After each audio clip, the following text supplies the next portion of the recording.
Okay, I'm considering investing in a BTL, a buy-to-let, and looking for some advice. I currently am not an owner-occupier due to the fact of house prices being much higher than I could afford on a single-person mortgage. I've recently inherited some money and I'm looking at a buy-to-let in an area that I know very well that is much cheaper to buy a property.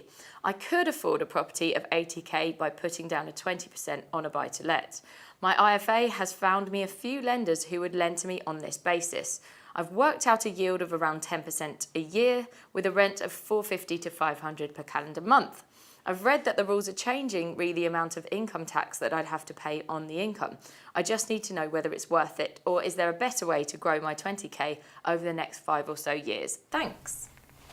Okay. That's nice. We don't often get thanks at the end. So, haven't heard the answer yet.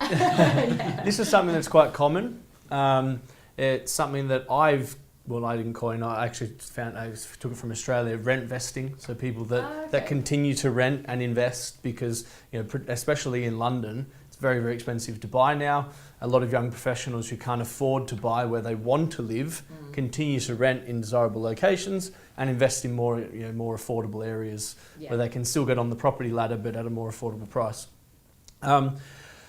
For this specific person, £80,000 price point, 20% deposit. As a first-time buyer, they will find that difficult.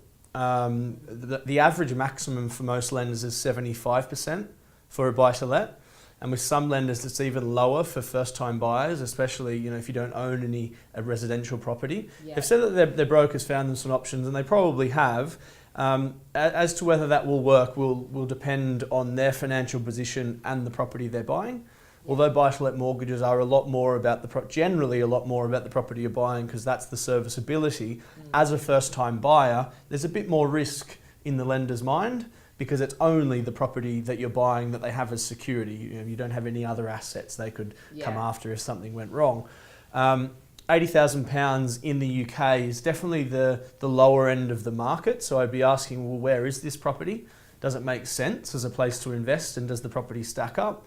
They said a 10% yield, but £400 rent per month. Yeah, $450 to $500. I think they've done their maths a bit wrong there because that's a 5% yield. That might change their decision to invest. So assess the area, assess the property, work out what your mortgage options are. There probably are options that are worth investing in for this person, but seek professional advice and make sure you do it in a way that's actually going to help you toward your end goals rather than just investing for the sake of it.